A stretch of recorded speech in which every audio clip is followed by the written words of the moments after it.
네, 구독자 시청자 여러분 반갑습니다. 박 작가입니다. 네, 드디어 SAC가 비트코인 현물 ETF를 공식적으로 승인했습니다. 아마 많은 분들이 이 역사적인 순간을 함께 하기 위해서 새벽 동안에도 깨서 이 상황들을 계속해서 지켜보고 계신 분들도 많으셨을 텐데요. 드디어 우리가 지금까지 어떤 기다림에 대해서 많은 보상을 얻었다라는 생각을 합니다. 그래서 이거는 비트코인에 대해서 관심을 가지고서 계속해서 투자하고 지켜봤던 우리 모두의 승리가 아닌가 이렇게 생각을 합니다. 네, 오늘 영상이 도움이 되셨다면 구독, 좋아요, 댓글, 알림 설정 정중히 부탁드리겠습니다.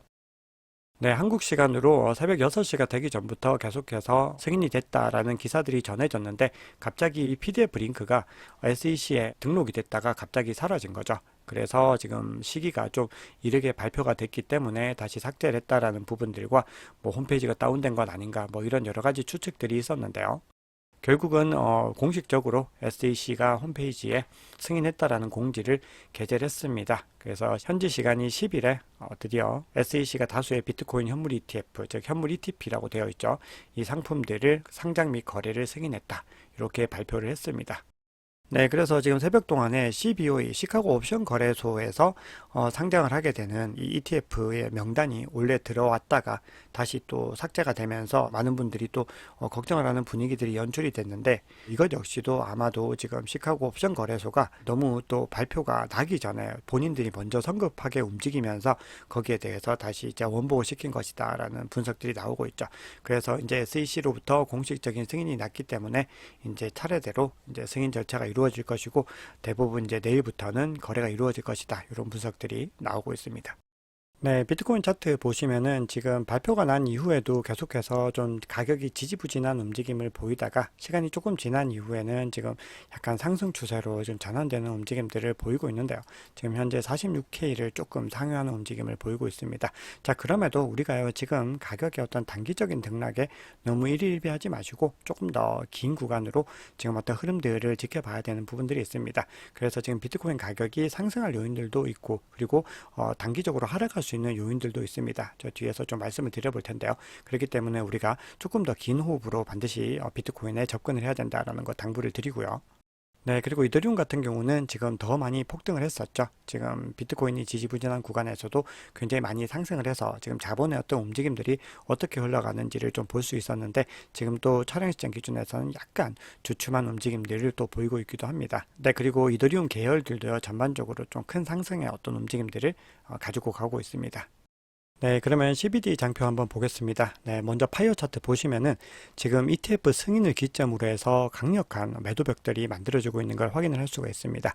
자, 우선은 가격이 여기 딱 치고 내려갔던 요 구간에서는요, 지금 보시면은 굉장히 두꺼웠던 벽이 조금 얇아진 모습들을 볼 수 있는데 바로 그 상단 47K에는 가장 높은 수준의 두꺼운 매도벽이 지금 형성되어 있는 것을 확인할 수 있습니다. 그래서 요 구간을 넘지 못하게 하겠다라는 의지가 굉장히 강력하다는 걸 확인할 수 있고요. 그리고 48K에서도 굉장히 강력하게 지금 매도벽이 형성되는 것을 확인할 수 있습니다. 대략 이 정도 수준으로 보입니다. 자, 그리고 그 상단으로는 특별히 두껍게 형성되어 있지는 않지만 좀 촘촘하게 매도벽들이 형성되어 있는 것을 확인할 수 있습니다. 반면에 매수벽 같은 경우는 지금 하단으로 거의 존재하지 않고 밑에도 좀 약간 희미해지는 걸로 봐서 지금 전체적인 어떤 추이들은 상승으로 지금 가려고 하는 의지들이 굉장히 강하고 그거를 또 강력하게 막으려는 의지가 지금 부딪히는 것으로 해석이 되고 있습니다. 네, 고래들의 움직임 한번 보겠습니다. 가장 큰 규모의 갈색 고래는 이 구간에서 지금 물량을 굉장히 많이 넣고 있는 모습들을 보이고 있습니다. 반면에 보라색 고래 같은 경우는 어떤 매입의 움직임이 조금 소극적으로 보이고요. 지금 빨간색 고래도 굉장히 많이 넣고 있는 모습들을 보이고 있습니다. 그리고 녹색도 지금 이 구간부터 동참을 하고 있습니다. 그렇기 때문에 전체적으로 고래들도요, 지금 매입의 움직임들을 더 많이 가지고 가고 있는 것으로 이 CBD 지표에서는 확인할 수가 있습니다. 네, 그러면 상장된 이 ETF들의 전체적인 추이들을 살펴보면요. 어제 보여드렸던 표에서 변경된 곳이 두 곳이 있습니다. 지금 보시면은 아크와 블랙락이 수수료를 더 인하를 했습니다.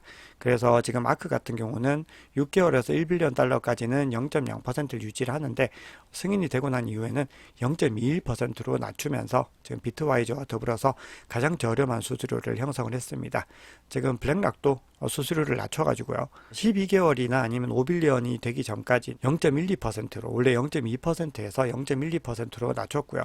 그리고 이후의 수수료도 0.3에서 0.25%로 낮췄습니다. 그만큼 지금 수수료 경쟁이 굉장히 치열하다 이렇게 볼 수가 있겠습니다. 네, 그리고 향후 수수료에 대해서는 언젠가 또 쉽게 이 수수료를 올릴 수 있지 않을까 뭐 이런 우려들도 나오고 있습니다. 거기에 대해서 블룸버그 ETF 팀의 에릭 발주너스는 추후에도 운용 수수료는 인상하지 않을 것이다. 자, 이렇게 주장을 하고 있습니다. 왜냐하면은 그렇게 됐을 때 ETF 어드바이저들이 굉장히 반대할 것이고 기업의 브랜드 이미지에도 타격을 입을 것이기 때문에 투자자들에게 인기가 있는 ETF는 운용 수수료를 일반적으로 거의 올리지 않는다라고 합니다. 네, 지금 전체적인 이 시장의 움직임들은요, 기관들이 주도했다라는 부분들을 확인할 수가 있습니다. 자, 지금 보시면은 CME의 이 선물, 미결제 약정 지배력이 36%로 역사상 최고치에 도달을 했습니다. 근데 이전과는 월등하게 지금 차이가 나게 상승하는 것을 볼 수가 있습니다. 그만큼 지금 미국의 기관들이 이 시장의 움직임들에 굉장히 많은 주도를 했다는 걸 알 수가 있습니다. 그리고 이 얘기는 전 기관들이 비트코인에 굉장히 많은 관심들을 가지고 있는 것이고 비트코인 현물 ETF가 승인된 만큼 향후에 많은 자금들이 몰려들 것이다. 이렇게 추측을 할 수가 있죠. 네, 그리고 지금 크립토 퀀트 자료를 보면요. 이 시장에서 어떤 이제 유동성의 변화들이 이제 나타나기 시작을 했습니다. 지금 장기 투자자 비율이 여기서부터 이제 꺾이기 시작을 한 겁니다. 그래서 전체적으로 장기 보유자 물량들이 지금 꺾여 나가는 모습들을 확인할 수가 있기 때문에 지금 이런 움직임이 나타나는 순간들을 과거에 살펴보면은 네, 가격이 이제 상승하기 시작을 했다는 겁니다. 그래서 지금 대세 상승장이 이제 시작되는 어떤 국면으로 접어드는 시그널로 볼 수가 있습니다. 네, 그런데 비트코인의 단기적인 가격 측면에서 봤을 때는 지금 아마도 지금이 굉장히 ETF를 기점으로 해서 고점을 지금 형성한 상황이다. 단기적으로 이런 분석들이 또 나오고 있습니다. QCP 캐피탈 같은 경우는 비트코인 현물 ETF가 이미 가격에 반영이 됐고 48K가 굉장히 강력한 저항으로 형성이 되어 있다는 겁니다. 그래서 이 구간을 단기간에 넘는 것이 좀 힘들 수 있고 그럼에도 지지선은 40에서 42K 부근에 형성이 되어 있다. 이렇게 주장을 하고 있습니다. 그리고 비트코인 이후에는 이더리움이 현물 ETF의 후발주자가 될 것이다. 이렇게 예상을 하고 있습니다. 네, 그리고 지금 비트코인이 단기적으로는 가격에 어떤 조정이 올 가능성이 있는 게, 쇼텀 홀더들의 리얼라이즈 프라이스, 즉 실현 가격의 손익을 지금 살펴보면은 굉장히 많은 어떤 수익권에 있다는 것을 알 수가 있습니다. 그래서 지금 ETF 승인 이슈로 인해서 비트코인 수요가 확실하게 좀 다른 코인들에 비해서 많이 증가한 만큼 우리가 이 비트코인 보유자들이 높은 수준의 미실현 이익을 지금 취하고 있다는 거죠. 그래서 이거를 이제 실현을 하게 됐을 경우에 가격이 지금 하락할 수 있는 부분들이 있다는 거죠. 그래서 이렇게 높아졌던 구간들에서는 이제 가격의 어떤 조정들이 발생했던 부분들을 언급을 하고 있습니다. 네, 그리고 또 하나 봐야 되는 이슈들은 채굴자 이슈들이죠. 채굴자들이 중앙화 거래소에 지금 비트코인을 계속해서 예치를 하고 있다는 겁니다. 그리고 본인들의 어떤 보유고는 계속해서 감소를 하고 있다는 거죠. 그런데 이 정도 수준의 어떤 움직임은 지난 8월 이후로는 가장 높은 어떤 규모로 움직인 거라고 볼 수가 있습니다. 그래서 이렇게 움직였다라고 하는 거는 가격이 단기적으로는 하락할 수 있는 이슈가 되겠죠. 보면은 바로 직전에도 이렇게 움직이고 나서는 가격이 일시적으로 하락을 했다는 겁니다. 네, 그리고 또 장기적으로 비트코인에 좀 악재로 작용할 수 있는 거는 블록체인 분석 플랫폼인 아캄 인텔리전스가 비트코인 현물 ETF가 승인됐을 때 최대 수혜자가 미국 정부다. 자, 이렇게 주장을 했는데요. 지금 미국 정부가 100억 달러 상당, 한화로는 한 13에서 14조 정도의 물량들을 가지고 있다라는 겁니다. 그래서 이거는 전체 공급량에도 1%에 거의 달하는 물량이다라고 지금 이야기를 하고 있는데요. 이만큼 많이 가지고 있다라고 하는 거는 이게 결국은 매물로 나올 가능성이 굉장히 크기 때문에 단기적으로는 또 악재로 작용할 가능성도 있는 거죠.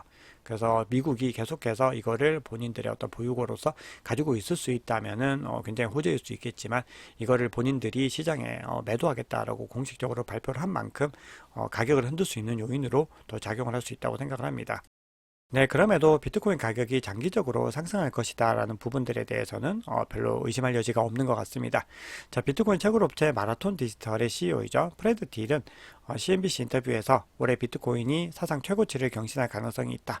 이렇게 언급을 했습니다. 네, 그리고 시장에서 굉장히 많은 예측들이 적중을 했던 이 톰리 펀드 스트레스의 창업자는요, 비트코인이 1년 내에 15만 달러에 도달할 가능성이 있다. 이렇게 주장을 하고 있습니다. 2억 내외의 금액까지도 상승할 수 있다. 이렇게 본 겁니다. 네, 그리고 요거는요, 로버트 기요사키도 거의 비슷한 의견을 내고 있습니다. 부자 아빠, 가난한 아빠의 저자이죠.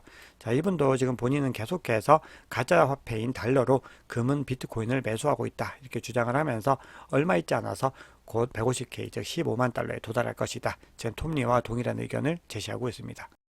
네, 그런데 이렇게 가격이 상승할 수밖에 없는 이유는요. 지금 비트코인이 현물 ETF로 이제 승인이 된 거죠. 그런데 코인텔레그래프가 암호화폐 분석 업체와 함께 공동 연구를 진행한 결과 이 포트폴리오를 주식 60%와 채권 40%라고 하는 이 전통적인 방식으로 이제 구성을 한 상태에서 여기에다가 비트코인을 5%만 추가해도 수익률이 어떻게 나타나는지를 살펴봤습니다.